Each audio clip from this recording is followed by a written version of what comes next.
tout le monde, c'est la petite Fumetoy, j'espère que vous allez bien. Aujourd'hui je suis très contente de vous retrouver dans ce nouveau tuto Fimo dans lequel je vais vous apprendre à réaliser ce petit pot d'ustensiles de cuisine. Donc c'est un pot assez simple avec marqué cook dessus. Et à l'intérieur il y a les ustensiles de cuisine les plus basiques. Donc il y a le rouleau en bois, il y a un petit fouet, une cuillère en bois, une espèce de petite raclette, vous savez, pour servir les parts, et une spatule. On va tout de suite commencer par le pot. Donc déjà je viens prendre de la pâte beurre qui est un reste de pâte inutile. Je viens faire un boudin. Donc voilà pour la forme de mon pot en fait. Il faut savoir que le boudin que vous allez faire, il faut qu'il soit de la même épaisseur que vous voulez que votre pot soit. Voilà, donc moi j'ai essayé de faire un côté du boudin un peu plus fin pour que ça donne une forme évasée à mon pot. Mais au final ça n'a pas rendu, donc voilà, vous faites juste un boudin tout simple. Donc là je viens couper de la taille que je veux que mon pot soit. Et je viens redonner forme puisqu'après la cuisson je ne pourrai plus toucher à rien. Ensuite je suis venue le mettre au four 30 minutes à 110 degrés et je viens le mouler dans de la pâte à moule. Donc je ne l'ai pas montré cette étape parce que c'est très court et très facile. Donc voilà, dans tous les cas si vous ne savez pas comment on fait, j'ai fait une vidéo dessus pour vous expliquer comment mouler un objet. Le lien est en barre d'infos, donc voilà, vous n'aurez qu'à aller voir si jamais vous ne savez pas comment on fait. Ensuite je viens prendre du blanc avec un petit peu de noir pour donner un aspect un peu plus grisâtre, pour donner cet effet de porcelaine en fait, de pot en porcelaine. Donc voilà, moi c'est la couleur que j'ai choisie, mais après vous pouvez faire de la couleur que vous voulez, ça peut être rouge, noir, c'est vraiment comme vous voulez. Je fais un boudin ensuite pour que ça rentre bien dans le moule et j'appuie très fort pour être sûr que la pâte prenne bien la forme de tout le moule. Ensuite je viens couper ce qu'il y a en trop parce que bien évidemment il y avait de la pâte Fimo en trop. Donc voilà, je fais ça avec une lame, vous pouvez faire ça avec un scalpel, moi je préfère le faire avec une lame. Ensuite il y avait des petits bouts qui partaient et que au doigt je n'arrivais pas à bien remettre, donc je le fais au dotting tool. Voilà, et au passage ça me permet d'adoucir un petit peu les bords. Donc voilà, et ensuite je viens creuser l'intérieur avec un scalpel. Une fois que je suis venue enlever une grosse partie avec le scalpel, donc je termine au dotting tool. Et voilà ensuite ce que ça donne, c'est très très lisse de l'intérieur. Donc voilà. Donc c'est au fouet, donc pour ça je viens prendre un trombone. Enfin au total j'aurais besoin de 2 trombones, mais pour commencer on en prend un. La petite boucle qui est à l'intérieur, la plus petite, donc on va venir la prendre et en fait on vient pincer le bas en fait pour que ça fasse bien cette forme de fouet en fait. Ça donne un peu une forme de goutte comme ça. Et je viens couper ensuite. Donc au total j'en fais 2. Donc je ne sais pas si vous avez très bien compris, mais c'est pas facile à expliquer. Mais je pense que vous avez vu avec les images.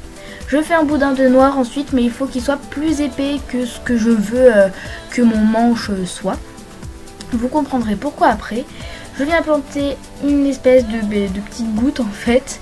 Et ensuite je viens en mettre une par-dessus. Voilà, que je viens un petit peu croiser. Voilà, comme ceci.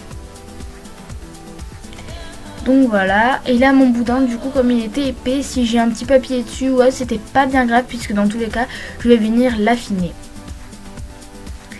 Donc là je viens comme ceci l'affiner. Donc là forcément le manche va être trop long, mais c'est pas un problème, je vais venir le couper après. Une fois que j'ai terminé, il y avait de la pâte Fimo qui était un petit peu allée sur la partie en métal. Donc je viens l'enlever parce que ça rendait pas très bien.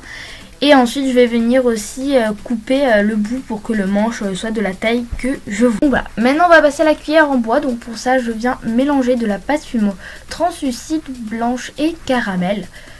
Donc voilà ensuite la couleur que ça m'a donné. Je viens ensuite faire un boudin assez fin pour le manche de la cuillère et une petite boule que je suis venue creuser avec le dotting tool pour que ça me donne le bout de la cuillère. Je viens souder les deux ensemble à l'aide d'un dotting tool en faisant attention de ne pas trop déformer le creux de la cuillère. Donc voilà, je fais attention, j'ai passé pas mal de temps. Et ensuite on vient donner cet effet de bois. Donc pour ça je prends un scalpel, je viens faire plein de petits traits. Si je prends un scalpel, c'est pour que ce soit plus fin et pour éviter que ce soit trop marqué que si je l'avais fait avec une aiguille. Voilà, donc là je fais ça avec les des deux côtés. Et ensuite je prends mon gros dotting tool et je vais venir redonner un petit peu la forme de la cuillère. Maintenant on va faire le rouleau, donc je prends la même couleur de pâte puisque je vais ici pareil faire un rouleau un petit peu imitation bois. Donc voilà. Je viens du coup faire un gros boudin assez épais pour la partie qui est au milieu et qui permet d'étaler. Donc voilà, je viens couper de la taille que je voulais que ce soit. Et ensuite j'ai fait des boudins un peu plus petits et un petit peu pointus sur les bords pour faire les parties où on met les mains. Donc je ne sais pas exactement comment ça s'appelle, mais je pense que vous voyez de quoi je parle.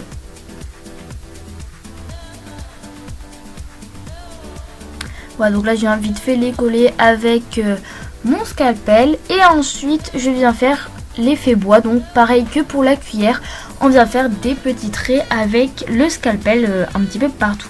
Donc quand vous faites ça, essayez d'en faire des plus profonds que d'autres pour rendre un meilleur effet. Donc voilà, après si vous ne le faites pas, c'est pas vraiment grave, mais c'est mieux de le faire quand même. Ensuite on passe à la petite raclette, donc je ne sais pas du tout comment ça s'appelle, j'ai appelé ça une raclette parce que moi j'appelle ça comme ça. Donc je viens étaler du gris dauphin. Je viens ensuite couper la forme, donc c'est un espèce de rectangle un peu plus pointu au bout. Et ensuite je viens faire 3 petits rectangles tout fins, donc comme ceci là que je suis en train de tracer, et je viens les enlever. Une fois que c'est fait, donc ça me donne ça, j'enlève bien évidemment l'excédent de pâte qui ne me sert à rien. Et ensuite je vais venir faire un boudin de noir, vu que le manche je voulais qu'il soit noir, après vous faites la couleur de votre choix. Je viens souder du coup le manche au reste de... à l'embout de la raclette. Et ensuite une fois quand on retourne, et bien c'est terminé. Ensuite on va faire la petite spatule. Donc la spatule j'ai fait le manche en bois. Voilà, parce que je trouvais que ça se raccordait du coup au reste, vu qu'il y avait le rouleau qui est en bois et la cuillère aussi. Donc voilà. Et ensuite l'autre partie de la spatule je l'ai faite en noir. Donc je viens prendre le même mélange de bois que pour la cuillère et le rouleau. Je viens faire un petit boudin de la taille de mon choix. Et ensuite avec le noir, je viens l'étaler avec mon doigt pour garder un effet un peu bombé. Je viens couper comme si je faisais un rectangle, mais il faut garder un endroit un petit peu arrondi. Voilà, donc avec un espèce d'arc de cercle pour que ça donne cette forme de spatule. Donc là personnellement ce n'était pas assez fin, donc après vous allez voir que je vais venir recouper. Et une fois que à chaque fois vous recoupez, il faut venir vraiment redonner forme un petit peu et adoucir les bords parce que c'est très arrondi les spatules en fait. Donc faut vraiment bien adoucir les bords, c'est assez important. Voilà, ensuite je vais venir poser ça sur